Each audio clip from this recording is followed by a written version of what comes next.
नमस्कार दोस्तों, कैसे हैं आप लोग सभी। मैं डॉक्टर दुर्गेश मालवी, MGICS में आपका बहुत बहुत स्वागत है।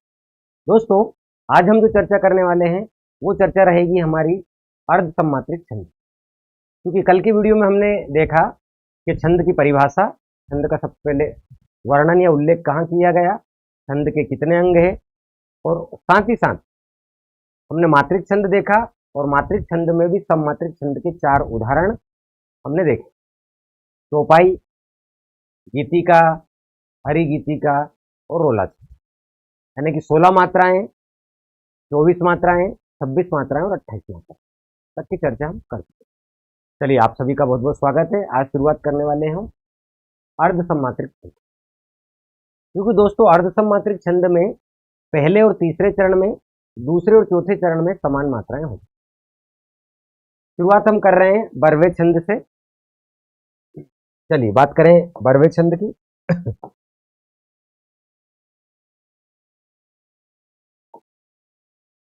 देखिए, बरवे छंद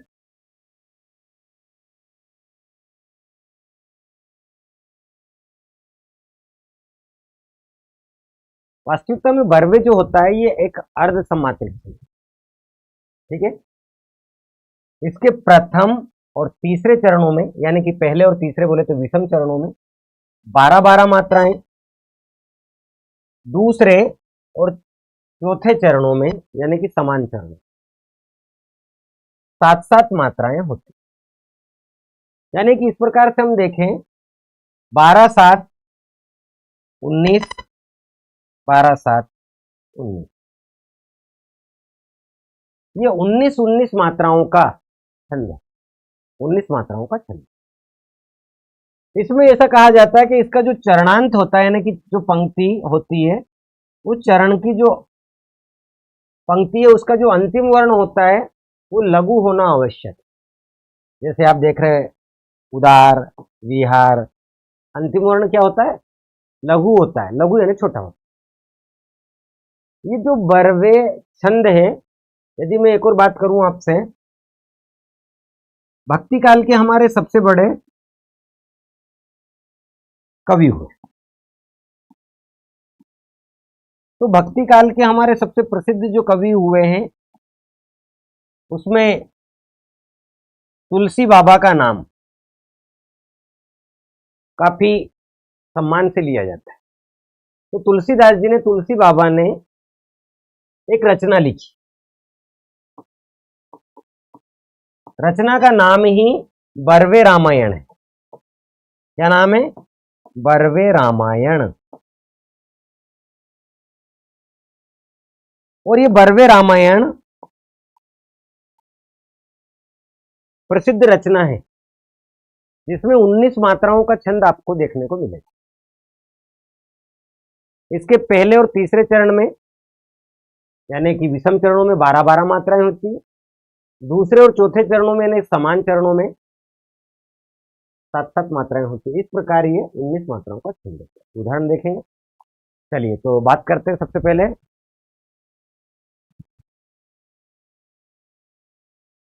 ठीक है, एक बार और देख लेंगे हम संजीवनी जी मात्राओं को कैसे हम काउंट करते हैं, मात्राओं को कैसे गिनते हैं, एक बार मैं आपको बताऊंगा। ठीक है, अब इस क्लास में जो हम पढ़ रहे हैं उसी में आपको मात्रा सिखाऊंगा कि हम कैसे मात्राओं को काउंट करें।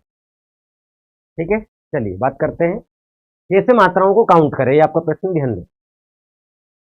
वाम अंग शिव शोभित, शिवा उदार, शरद सुवारिद में जनु तड़ित दिया।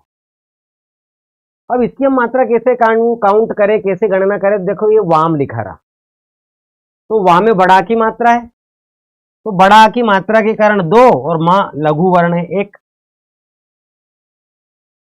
ये अंग पे जो बिंदु लग रही है वो अनुस्वार है, और अनुस्वार की 2 मात्रा होती है और ग लघु है, तो 2 और 1। शिव, सा पे छोटी की मात्रा है 1, व छोटा है 1। शोभित, ओ की मात्रा है, ओ की मात्रा है तो 2, भी छोटी की मात्रा है 1, और ता में छोटा। तो वाम अंग शिव शोभित, यानी कि 3 दून 6, 7, 8, 9, 10, 11 और 12। ये समझ में आया? मात्राओं को आप कैसे काउंट करें, तो कोई पंक्ति होगी, उस पंक्ति में जैसी मात्रा है उस मात्रा को, उस शब्द को उसी मात्रा के अनुसार ले। तो हमने देखा वाम अंग शिव शोभित, शिवा, सा में छोटी की मात्रा एक, व बड़ा की मात्रा दो। उदार, ऊ छोटा है, दा में बड़ा की मात्रा है, रा छोटा है। शिवा उदार, ये 3 दूनी 6 7।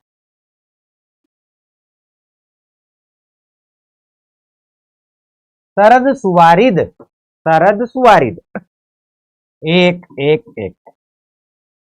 अब सु जो है उसमें छोटा ऊ की मात्रा है 1, लेकिन वा में बड़ा की मात्रा 2, रा में छोटी की मात्रा 1, दा छोटा 1, यानी कि यहां पे कितनी मात्रा हो गई?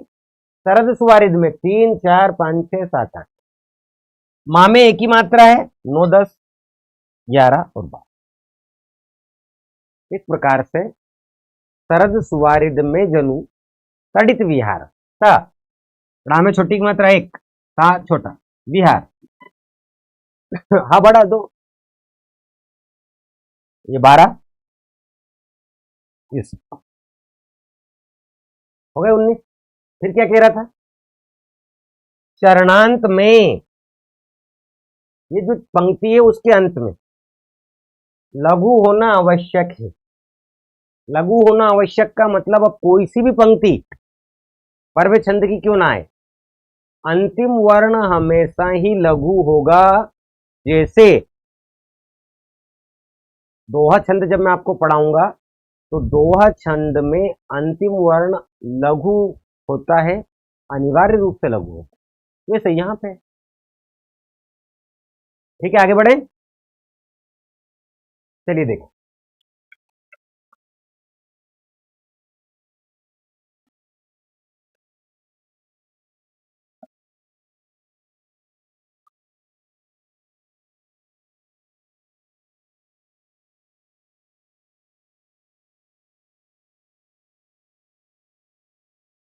दोहा छंद, दोहा छंद के प्रथम और तृतीय, यानी कि दोहा छंद के पहले और तीसरे चरणों में 13 13 मात्राएं, दूसरे और चतुर्थ चरण यानी कि सम चरणों में 11 मात्राएं होती,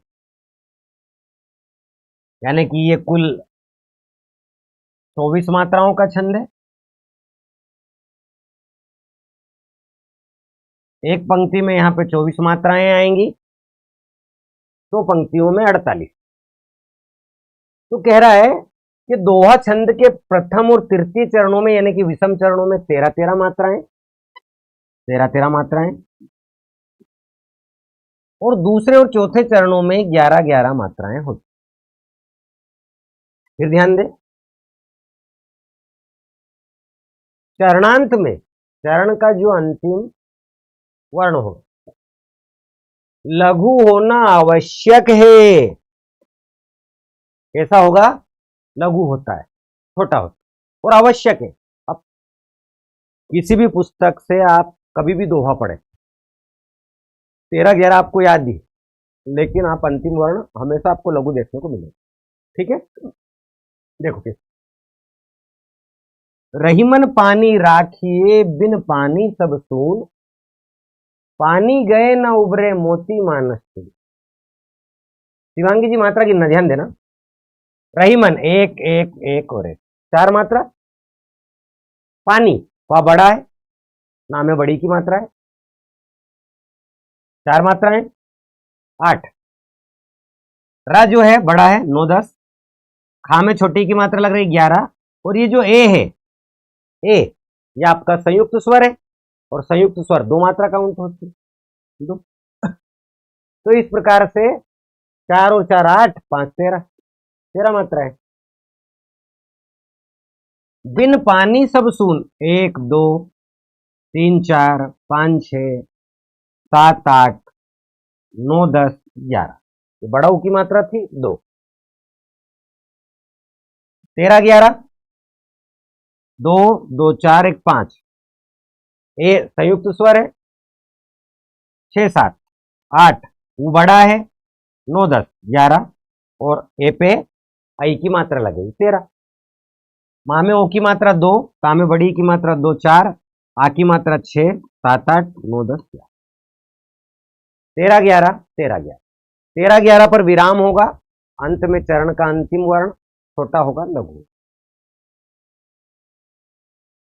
ए ही पूछही प्रेम बात पुलक गात जलुनैन, कृपा सिंधु फेरई तिन्न कवि विनित मृदु दे।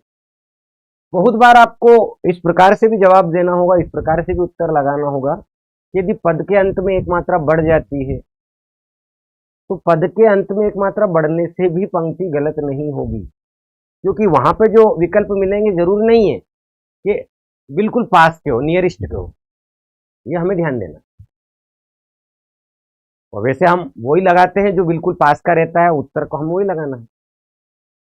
ए ही पूछई प्रेम बास, ध्यान दे, 2 और 1 3, 4 5 6 7 8 9 10 11 12 13, पूछही, नाक से ध्वनि निकलने के कारण यहाँ पे अनुस्वार का प्रयोग हुआ है, ठीक है, कोई वर्ण नहीं है। पुलक गात जलुनैन, 1 2 3 4 5 6 7 8 9 10 11,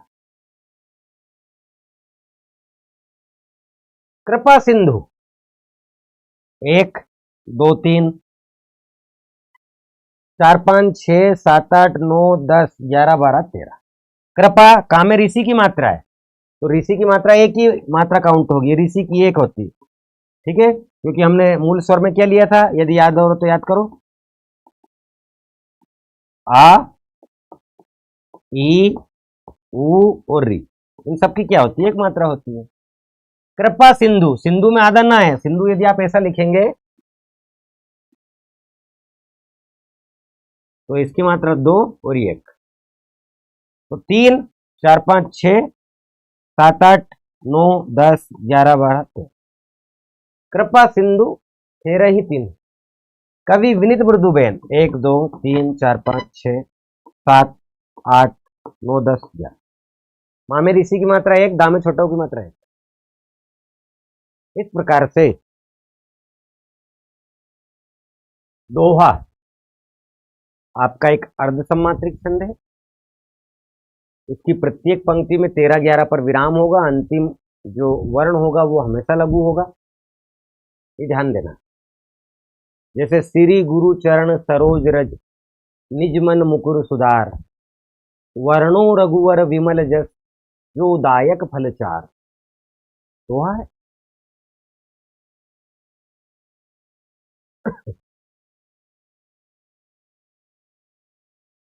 बात करते हैं सोरठा छंद।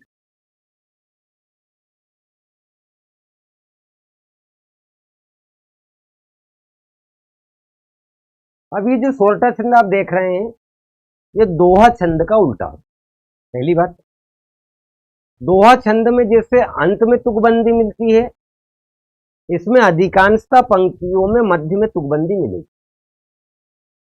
मध्य में तुकबंदी मिलेगी इसका मतलब ये नहीं कि अंत में नहीं मिले, कुछ पंक्तियां सोरठा की ऐसी आती है जिसमें अंत में भी मिलती है, पर पहली प्रायोरिटी जब आप देखें तो, क्योंकि अब आपको याद है कि 13 11 13 11 दोहा का है, उसका अपोजिट करोगे तो 11 13 11 13 सोरठा का होगा। जैसे दोहा के अंत में तुकबंदी मिलती थी, ऐसे सोरठा के मध्य में मिली, ये बात हमें ध्यान रखना। पर मध्य में तुकबंदी मिलती है और अंत में मिल जाती है, तब भी वो सोरठा ही रहेगा। जबकि यदि यहां पे आप देखेंगे ए रे बास हा, क्या मध्य में तुकबंदी मिल रही है? नहीं मिल रही, यहां आपको तुकबंदी नहीं मिली, जबकि सोरठा में मध्य में आपको तुकबंदी मिलेगी। देखो सोरठा छंद देखें, ये दोहे का उल्टा छंद होता है। इसके पहले और तीसरे चरणों में यानी प्रथम और तृतीय चरणों यानी कि विषम चरणों में 11 11 मात्राएं होती, और चतुर्थ, ठीक है, द्वितीय और चतुर्थ यानी कि दूसरे और चौथे चरणों में 13 13 मात्राएं होती। चाहे तो आप ये भी ध्यान रख सकते, इसके मध्य में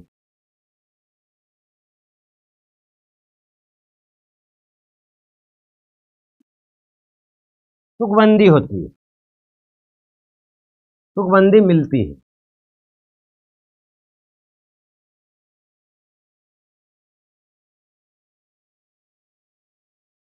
जैसे राम स्वरूप तुम्हार वचन अगोचर बुद्धि पर, अविगत अकथ अपार, नेति नेति नित निगम कह।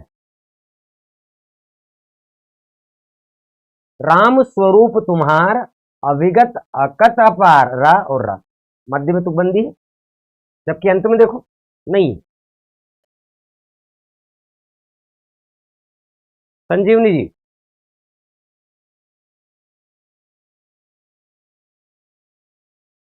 2 और 1 3, 4 5 6 7 8 9 10 11 1 12। रूप स्वरूप, रू छोटा है 1।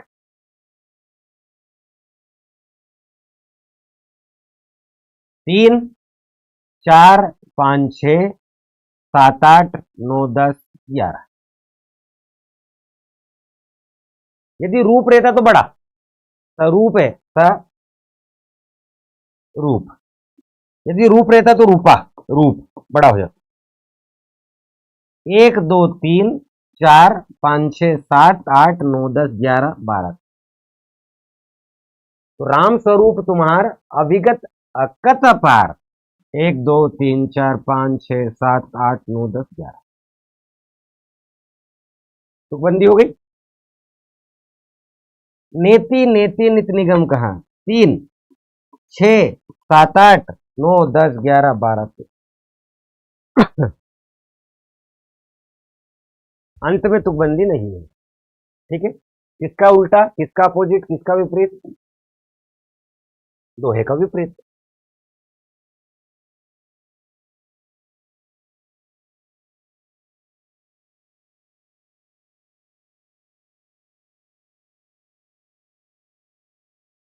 तो हमें दोहा और सोरठा को याद करने का सबसे आसान तरीका यही है कि एक के मध्य में तुकबंदी मिलेगी, एक के अंत में मिलेगी। दोहा का अपोजिट चॉइस है, सोरठा है, मात्रा दोनों में सेम है और पद चेंज हो जाएंगे। जैसे मैंने अभी आपके सामने एक पंक्ति बोली थी कि श्री गुरु चरण सरोज रज निज मन मुकुर सुधार, वर्णो रघुवर विमल जस जो दायक फलचार। या फिर मैंने आपके सामने अभी पंक्ति बताई, रहीमन पानी राखिए बिन पानी सब सून, पानी गए न उबरे मोती मानस। जानबूझकर इसके पद को यदि आगे कर दे अपोजिट हो जाएगा, भाव लेकिन खो देगा। तो जब भी प्रश्न आएगा तो आपको इस बात का ध्यान देना है, मध्य में तुकबंदी है, पहले और तीसरे चरणों में 11-11 मात्रा, तो आप सोरठा लगाइए। उल्लाला छंद, उल्लाला जो छंद है ये भी आपका एक अर्ध सम्मात्री की छंद है। इसके प्रत्येक चरण में 28 मात्राएं होती, जैसे हमारी हरिगीतिका में 28 होती। लेकिन यहाँ पे ध्यान के देना है कि प्रथम और तृतीय चरणों में 15-15 मात्राएं तथा दूसरे और चौथे चरणों में 13-13 मात्राएं होती, यानी कि 15-13 15-13। जबकि हरिगीतिका में क्या था, 16-12 16-12, एक मात्रा आगे पीछे हो रही है। तो उल्लाला छंद आपका 15 और 13 मात्राओं पर, 15 और 13 मात्राओं पर विराम होगा। करते अभिषेक पयोध है बलिहारी उस वेश की, हे मातृभूमि तू सत्य ही सगुण मूर्ति सर्वेश। करते अभिषेक पयोध है, पहले पद में 15 मात्रा, बलिहारी उस वेश की 13, हे मातृभूमि तू सत्य ही, फिर 15, सगुण मूर्ति सर्वेश। तो 15-13 15-13 पर विराम होगा, कुल 28 मात्राएं होगी। देखते हैं कैसे। करते 1 2, तामे एक ही मात्रा है 2, 4 हो गई। 5 6, षटकोण का सामे एक ही मात्रा है 7 8 9 10 11 12 13 2 15। 1 2, हा में बड़ा की मात्रा 3 4, रा में बड़ी की मात्रा 5 6 7 8 9 10 11 12। 15-13 28। हे मातृभूमि 2 2 4 5 6 7 8 9 10 11 12 13 2 15। तामे ऋषि की मात्रा 1, भा में बड़ाऊ की मात्रा थी 2, ये सत्य में आधा था, आगे काउंट हो गया 2। तो इस प्रकार से 15, 1 2 3, मूर्ति में 5 1 6। सर्वेश, ध्यान देना, सर्वेश ये रहा, आगे को काउंट कर देगा 2, वामे की मात्रा पहले से 2 1 3, तो सर्वेश की 5। तो इस प्रकार से 3 3 दूनी 6 7 8 9 10 11 12 और 13। तो सर्वेश की मात्रा कितनी है? 5। तो इस प्रकार से 15 13 15 13 28 मात्राएं हैं, और ये आपका उल्लाला एक अर्ध सम्मात्रिक छंद। ठीक। चलिए बात करते हैं, आगे बढ़ते हैं।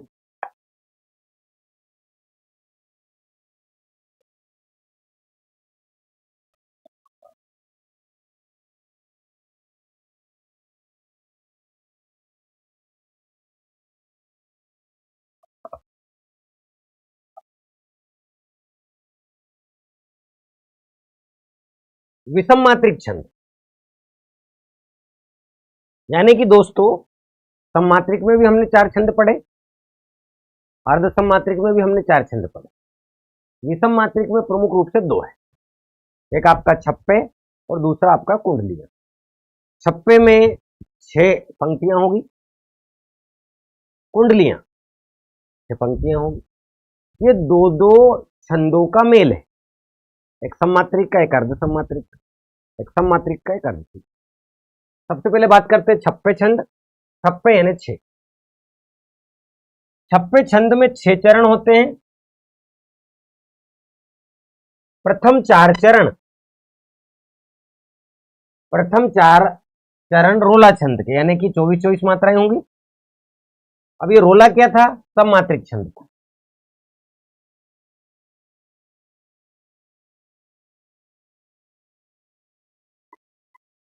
तथा अंतिम 2 चरण उल्लाला छंद के होते हैं। ठीक है, अब उल्लाला भी मैंने आपको पढ़ाया, ये अर्ध सम्मात्रिक छंद।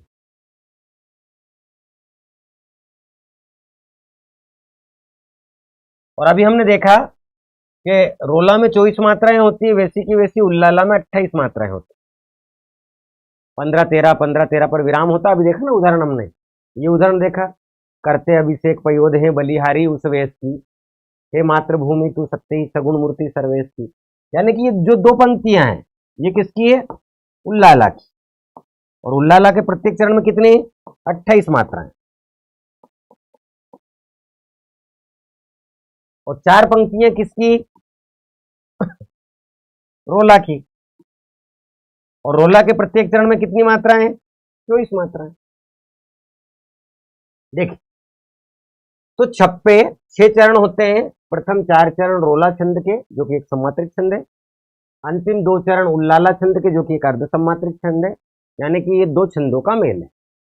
नीलांबर परिधान हरित तट पर सुंदर है, सूर्य चंद्र युग मुकुट मेखला रत्नाकर है, नदियां प्रेम प्रभा फूल तारे मंडल हैं, बंदी जन खग वृंद शेष फन सिंहासन है, करते अभिषेक पयोध हैं बलिहारी उस वेश की, हे मातृभूमि तू सत्य ही सगुण मूर्ति सर्वे। अब ये जो 4 पंक्तियां, इसमें प्रत्येक पंक्ति में 24-24 मात्राएं आएगी। जैसे 2 2 4 5 और 6। नीलांबर में ला पहले से बड़ा था, यदि छोटा रहता तब भी बड़ा हो जाता, क्योंकि आधा माह की मात्रा आगे जाके 2 कर देते। तो 6 7 8 9 10 11 11 13 11 13 पर वहां पे विराम था, यानी कि जैसे सोरठा में होता ना वैसा। लेकिन यहां पे देखो, क्या मध्य में तुकबंदी है? नहीं, बल्कि अंत में है। 1 2 3 4 5 6 7 8 9 10 11 12 13। नीलांबर परिधान हरित तट पर सुंदर है, सूर्य चंद्र युग मुकुट मेखला रत्नाकर है। 3 3 दून 6 7 8 9 10 11 12। ज्यादा हो रही क्या? काउंट करो, 3 6 7 8 9 10 11 बराबर 11। 2 3 4 5 6 7 8 9 10 11 12 11 13 11 13 24 मात्रा। नदियां प्रेम प्रवाह फूल तारे मंडल है। 1 2 3 4 5 6 7 8 9 10 11 2 3 4 5 6 7 8 8 9 8 9 10 11 12। बंदी जन खग वृंद शेष फन सिंहासन है। 2 2 4 5 6 7 8 9 10 11 3 4 5 5 6 7 8 9 10 2 12। सिंहासन, यह अनुस्वार जो है ये 2 का काम करेगा। सिंहासन तो 2।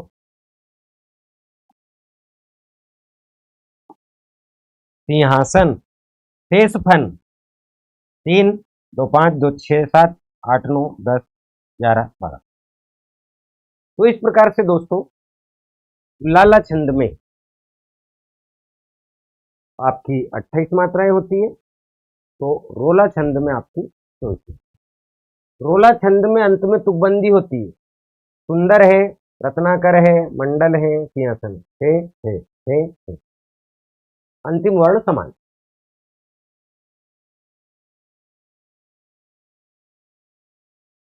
फिर देखें कुंडलियां छंद।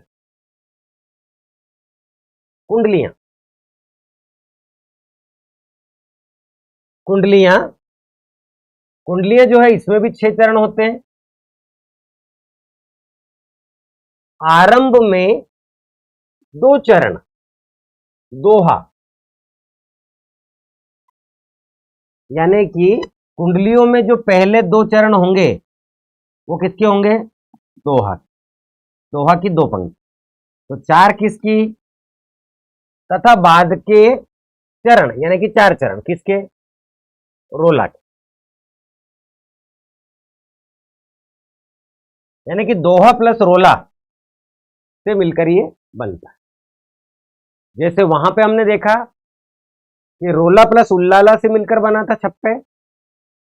अब यहां पे रोला जो नीचे आ गया और दोहा पहले चला गया। दोहा की 2 पंक्ति और रोला की 4 पंक्ति। तो कुंडलियां 6 चरण होते हैं। आरंभ में 2 चरण दोहा के तथा बाद के 4 चरण रोला छंद के होते हैं। इस प्रकार प्रत्येक चरण में 24-24 मात्राएं होती है। दोहे का चतुर्थ चरण, ये बहुत आसान है, याद करना बहुत आसान है। इसकी मात्रा काउंट नहीं करोगे। जब भी आप कौन सा विषम मात्रिक छंद आप जवाब दे दो। दोहे का चतुर्थ चरण रोला के प्रारंभ में रखा जाता। दोहा का चौथा चरण, ये दोहा है, हंस घरेलू गिद्ध, हंस घरेलू गिद्ध। दोहे का चतुर्थ चरण रोला के प्रारंभ में रखा जाता है। तो ये दोहा का चौथा चरण था, ये रोला है, इसके प्रारंभ में रख दिया। साथ ही दोहे का सर्वप्रथम शब्द, ये दोहे का सर्वप्रथम शब्द रोला के अंतिम चरण के अंत में प्रायः आता है। घर का जोगी, घर का जोगी, घर का जोगी। यानी कि जहां से दोहा प्रारंभ होता है वहां से रोला अंत होता है। जहां दोहे का चौथा चरण आता है वही चौथा चरण रोला के पहले में रिपीट होता है। बस। घर का जोगी जोगना आन गांव का सिद्ध, बाहर का वक हंस है हंस घरेलू गिद्ध। हंस घरेलू गिद्ध उसे पूछे ना कोई, जो बाहर कर होई समा आदर पाता सोई। चित्त वृत्ति यह दूर कभी ना किसी की होगी, बाहरी धक्के खाएगा घर का जोगी। यानी कि घर का जो जोगी होता है उसको हम जोगना कह देते हैं, उसका कोई महत्व नहीं समझते। और आन गांव का सिद्ध, और आन गांव का, अन्य गांव का जो जोगना है उसे हम सिद्ध पुरुष समझ लेते हैं। बाहर का वक, वक यानी बगुला, बाहर का बगुला हंस है और घर का हंस गिद्ध है। हंस घरेलू गिद्ध उसे पूछे ना कोई। घर में हम पूछते परखते नहीं। जो बाहर कर हुई, जो व्यक्ति बाहर का है वो घर में आके सम प्लस आदर, समा आदर पाता तो ही वो आदर पाता है, और जो घर का है वो तिरस्कार पाता है।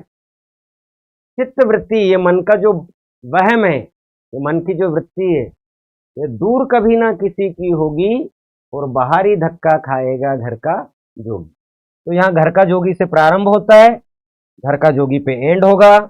दोहे का चौथा चरण जो है रोला के पहले चरण में पुनः यथावत रिपीट हो जाएगा। बहुत आसान है, ठीक है। तो इस प्रकार से हमने अभी तक 10 छंदों की चर्चा करी। यहां से प्रश्न बनने की उम्मीद है, और पूर्ण रूप से बन भी सकता है, ठीक है। अब बात कर रहे हैं हम वर्णिक छंद, और वर्णिक छंद में सबसे प्रमुख जो है वो वर्ण है। और वर्ण में कभी भी कोई शब्द आया और उस शब्द में आधे वर्ण आ जाए, स्वर रहित वर्ण आ जाए, तो वो कभी भी गणना नहीं होगी, काउंट नहीं होगी, ठीक है। देखते हैं।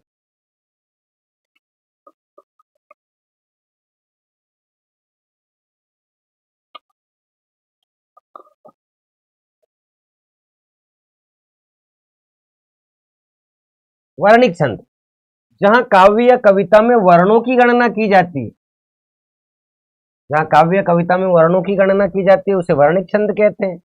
और इसी वर्णिक छंद का क्या नाम था दूसरा? वृत्त।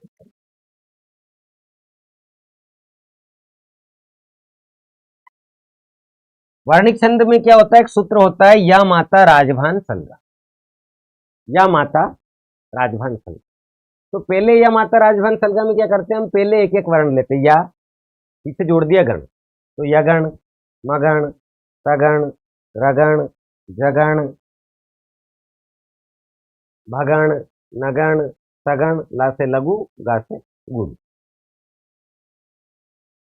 ठीक है। ये सूत्र आपको याद करना, या माता राजभान सलगा। और हर वर्ण को ले लो, यगण, मगण, तगण, रगण, जगण, भगण, नगण, सगण, ला से लघु, गा से गुरु। पहले गण गण जोड़ा, पहले एक एक वर्ण लिया फिर गण जोड़ा।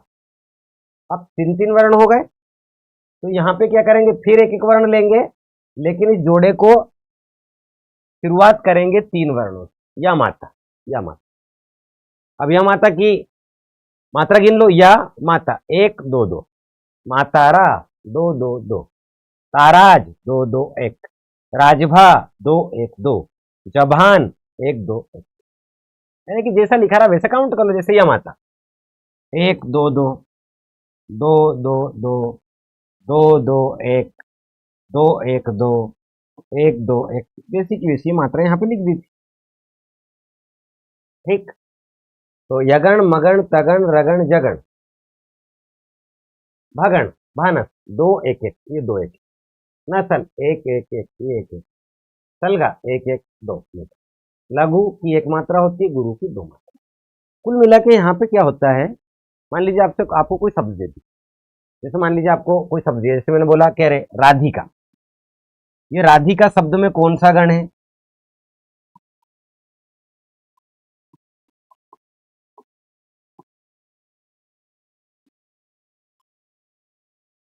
अब राधिका शब्द में कौन सा गण है? तो हम देख लें ऐसे कि 2 1 2, 2 1 2। अब 2 1 2 में यदि वो सूत्र याद आपको याद है, कौन सा सूत्र? या माता राज भान सलगा।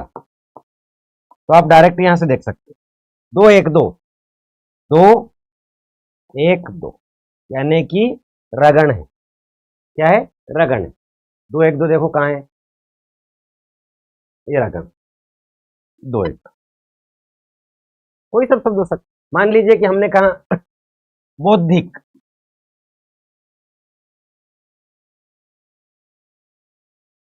अब बौद्धिक शब्द में कौन सा गण है? मात्रा याद है आपको? 2 1 1, 2 1 1, और सूत्र याद कर लो 2 1 1, 2 1 1, यानी कि भगण। ये 2 1 1 भगण। दो एक एक, दो एक एक, ये भगन। अब कोई सा भी शब्द आ जाए, मान लीजिए कि चार शब्दों का कोई, चार वर्णों का कोई शब्द था, जैसे मान लीजिए ये लिखा मालवी, दो एक दो, अब बचा क्या, लघु। तो लघु का मतलब या तो अंतिम वर्ण एक बचेगा या दो होगा, गुरु हो सकता है। लघु और गुरु कोई सा भी हो सकता है। तो तीन तीन वर्णों के जोड़े को, तीन तीन वर्णों के समूह को हम गण कहते हैं। और गणों की संख्या कितनी, 8। और उसमें हमने पहले एक एक वर्ण लिया, उनके पीछे गण लगाया, फिर तीन तीन वर्णों को लिया एक के पीछे करते करते, ठीक है, या माता, मातारा, तारा, ऐसे। यहां पर भी कुछ ऐसे छंद है जिसमें आपको मात्राएं नहीं गिनना, सिर्फ वर्ण काउंट करना है और वर्ण काउंट करने से आपको उत्तर आ जाएगा। जैसे देखो, पहला वर्णिक छंद है इंद्र वज्रा। इंद्र वज्रा, इंद्र वज्रा के प्रत्येक चरण में 11 वर्ण होते हैं। कितने वर्ण होते हैं, 11 वर्ण। दो तगण, एक जगण, अंत में दो गुरु होते हैं, यानी कि 2 से 6 वर्ण हो गए, 3 9 वर्ण हो गए, 10 और 11 वर्ण। ठीक है, कैसे 11 वर्ण हो गए, एक बार फिर सुन लीजिए। इंद्र वज्रा के प्रत्येक चरण में 11 वर्ण होते हैं। दो तगण, दो तगण मतलब माता यशोदा हरि को जगावे, तो गुरु गुरु लघु, गुरु गुरु लघु, दो जोड़े एक जैसे बन गए। यानी कि ये क्या था, तारा, तराज, दो दो एक, तगड़। माता यशोदा हरि को जगावे, प्यारे उठो मोहन नैन खोलो, द्वारे खड़े गोप बुला रहे हैं, गोविंद दामोदर माधवेती। सब में 11 11 वर्ण है, चाहो तो काउंट कर लो, 1 2 3 4 5 6 7 8 9 10 11। प्यारे में आधा पानी काउंट होगा, 1 2 3 4 5 6 7 8 9 10 11। 1 2 3 4 5 6 7 8 9 10 11। गोविंद में आधा ना काउंट नहीं होगा क्योंकि वर्ण काउंट कर रहे हैं, 1 2 3 4 5 6 7 8 9 10 11। पूरी पंक्ति में 11 11 वर्ण मिलेंगे। अब 11 11 वर्ण तो मिलेंगे, लेकिन वो यूं कहता है कि 11 वर्णों पर तो आप ध्यान दे ही सही कि इंद्र वज्रा में 11 वर्ण होते हैं, पर यदि याद हो जाए तो दो तगण, एक जगण, दो गुरु होते हैं। यानी कि अब चारों पंक्तियों की एक जैसे ही मात्रा होगी, गुरु गुरु लघु, गुरु गुरु लघु, लघु गुरु लघु और गुरु गुरु। यानी कि जो ऊपर की मात्राएं वे सेम नीचे तक सारे एक जैसी होगी। जैसे 2 2 1, 2 2 1, 1 2 1, 2 2। चेक कर लीजिए, जो नीचे वही ऊपर है। सारी पंक्तियों की सेम मात्राएं होती है, कोई बदलाव कोई अंतर नहीं। तो इंद्र वज्रा के प्रत्येक चरण में 11 वर्ण, दो तगण, एक जगण, दो गुरु होते हैं। और इंद्र वज्रा जो है, इंद्र वज्रा में यदि यहाँ इंद्र वज्रा को भी काउंट करोगे आप तो 2 आएगा, क्योंकि न जो है आगे वाले वर्ण को दीर्घ कर दे। तो इंद्र वज्रा का पहला वर्ण जो होता है वो गुरु होता है। इंद्र वज्रा का पहला वर्ण गुरु, इंद्र वज्रा का अंतिम वर्ण गुरु। जबकि वहीं सेम मात्राओं का उपेंद्र वज्रा आएगा। उपेंद्र का ऊ छोटा है तो छोटा छोटा छोटा। चलिए बात करते हैं उपेंद्र वज्रा की। उपेंद्र वज्रा वर्णिक छंद। उपेंद्र वज्रा के प्रत्येक चरण में 11 वर्ण होते जैसे इंद्र वज्रा में होते थे, लेकिन यहाँ पे जो गण है वो चेंज हो जाएंगे, एक जगण, एक तगण, फिर एक जगण, अंत में दो गुरु। यानी कि 3 3 वर्णों के 3 जोड़े हो गए तो 9 वर्ण तो ये हो गए और 2 गुरु 11। उपेंद्र वज्रा के प्रत्येक चरण में 11 वर्ण, एक जगण, एक तगण, एक जगण, दो गुरु।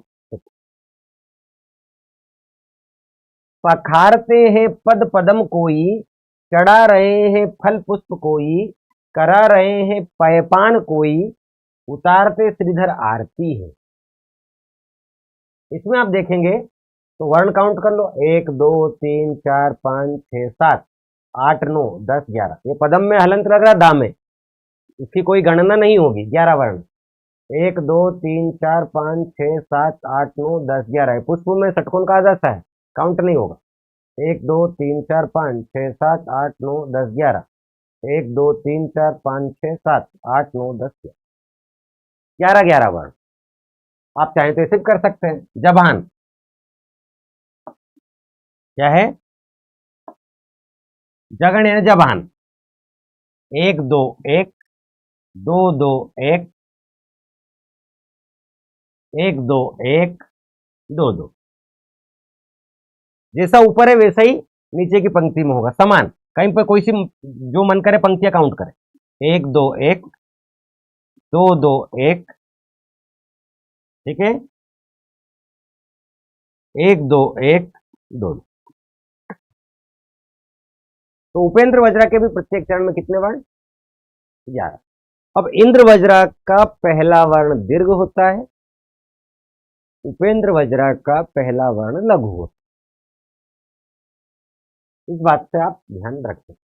अब चूंकि इंद्र वज्रा में 2 तगण 1 जगण 2 गुरु, वहीं उपेंद्र वज्रा में 1 जगण 1 तगण 1 जगण, ये गण जो है ना थोड़े से कठिन पड़ जाते हैं, और कठिन पड़ जाते हैं तो याद नहीं रहते, लेकिन वर्ण याद रहेंगे।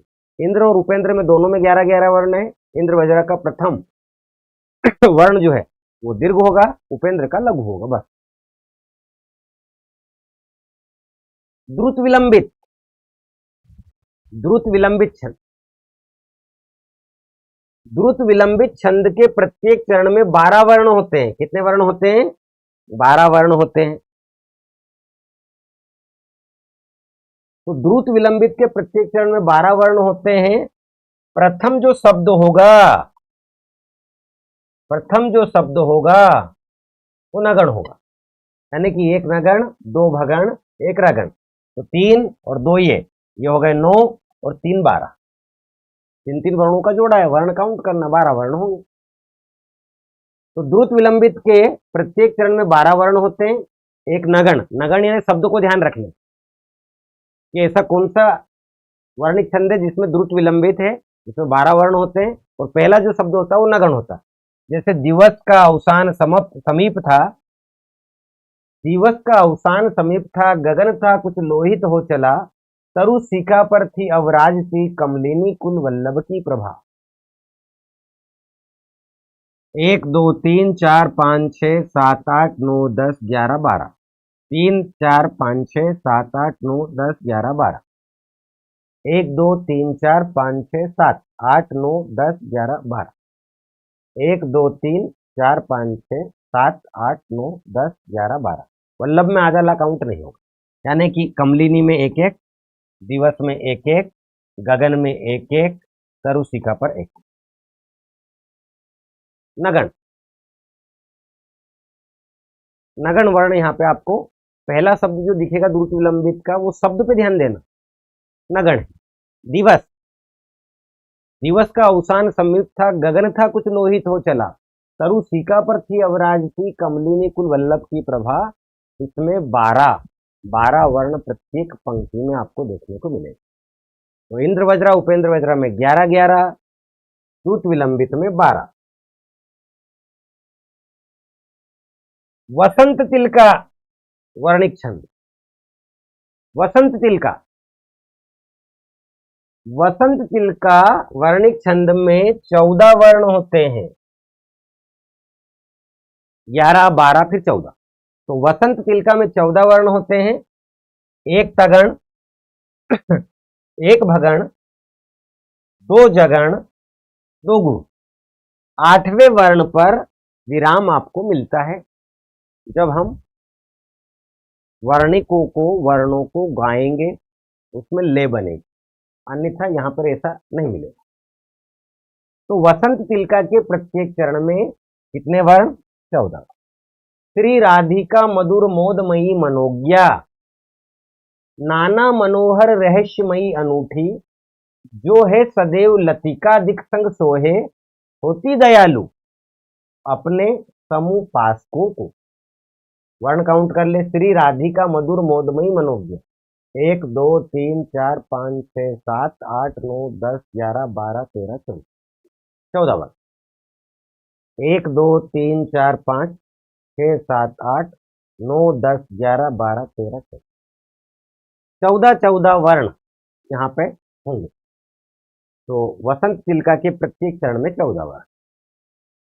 यहाँ पे आप जब वापस वही मैं कह रहा हूँ गण काउंट करेंगे, सत्ता गण, तो आपको जो यदि सूत्र याद है या माता राजभान संख्या, तो आप सबको निकाल सकते हैं। मतलब ये कोई कठिन नहीं है। बस कठिन जो है वो ये है कि तगण भगण रगण जगण मगण सगण, उन्हें ध्यान रखने में दिक्कत है। तो क्यों ना हम वर्णों को ध्यान रखें कि वसंत चिल्का पूछा, आपको याद रहे कि वसंत चिल्का में 14 वर्ण होते हैं। बस इतना ध्यान रखोगे तब भी आप गलत उत्तर नहीं करेंगे। मालिनी छंद। मालिनी छंद के प्रत्येक चरण में 15 वर्ण होते हैं। कितने वर्ण? 15 वर्ण। 2 नगण, यानी कि यहां पे जो शब्द होंगे, 2 शब्द, उन 2 शब्दों के जो 6 वर्ण होंगे। अभी हमने देखा कि दिवस का अवसान समीप था, उसमें हमने एक एक वर्ण, 3 वर्णों का एक शब्द नगण था। यहां 6 वर्णों का 2 शब्द, 3 वर्णों के क्या होंगे? नगण होंगे। तो मालिनी छंद के प्रत्येक चरण में 15 वर्ण होते हैं। 2 नगण, 1 मगण, 2 यगण होते हैं। 8वें 7वें पर विराम होता है, यानी कि 8 7 15। 8वें शब्द पर विराम है तो अंत में तो अपना विराम हो गई थी। प्रिय पति वह मेरा प्राण प्यारा कहाँ है?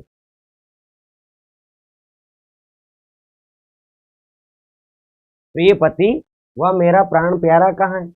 1 2 3 4 5 6 7 8 9 10 11 12 13 14 15 15 वर्ण। प्रमुदित मथुरा के मानवों को बना के, सकुशल रह के ओ विघ्न बाधा बचा के, निज प्रीत सुत दोनों साथ ले के सुखी हो, जिस दिन पलटेंगे यह स्वामी हम।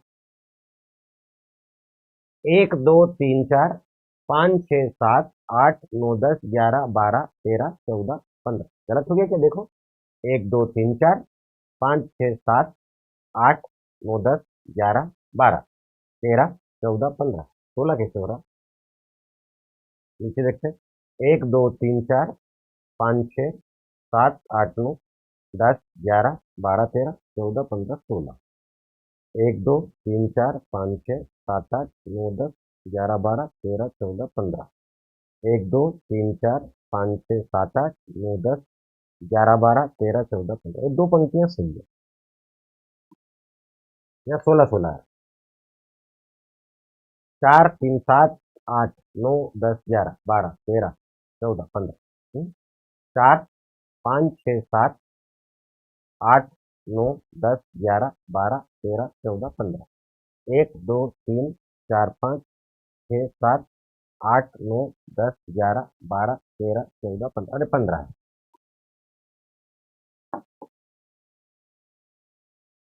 प्रमुदित मथुरा के मानवों को बना के, 4 वर्ण हो गए।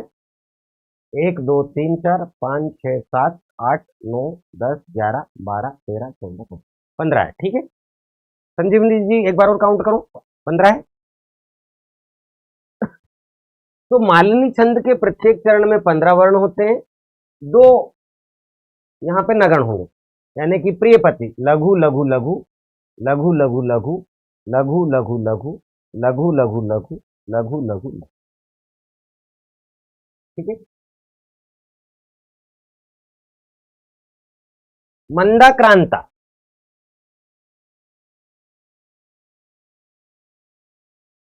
मंदाक्रांता छंद के प्रत्येक चरण में, मंदाक्रांता छंद के प्रत्येक चरण में 17 वर्ण होते हैं। 1 मगण, 1 भगण, 1 नगण, 2 तगण तथा 2 गुण। चौथे पे छठे पे 7वें वर्णों पर विराम आपको देखने को मिलेगा। मंदाक्रांता के प्रत्येक चरण में 17 वर्ण।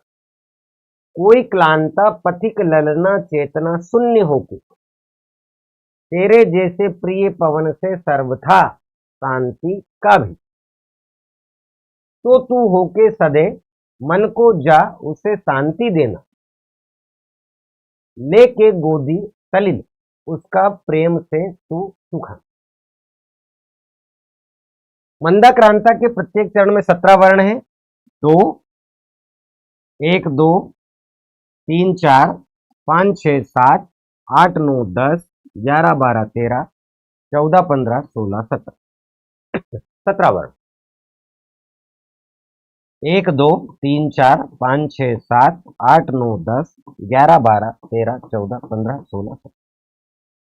मंदाक्रांता छंद के प्रत्येक चरण में 17 यानी कि 11, 12, 14, 15, 17 और शार्दुल विक्रीडित 19 वर्ण।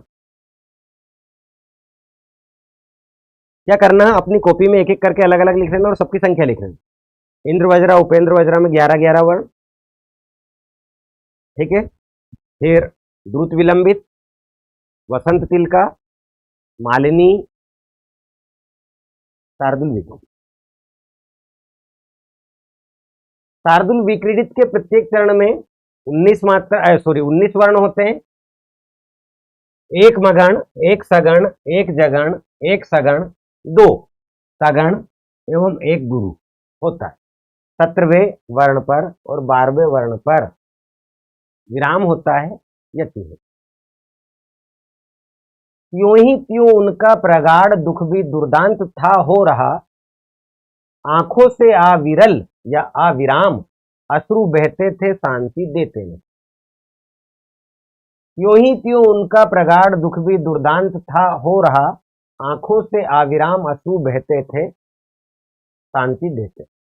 काउंट कर लीजिए, 1, 2, 3, 4, 5, 6, 7, 8, 9, 10, 11, 12, 13, 14, 15, 16, 17, 18, 19। 1, 2, 3, 4, 5, 6, 7, 8, 9, 10, 11, 12, 13, 14, 15, 16, 17, 18, 19 वर्णों का शार्दुल विक्रीडित आपका छंद होता है।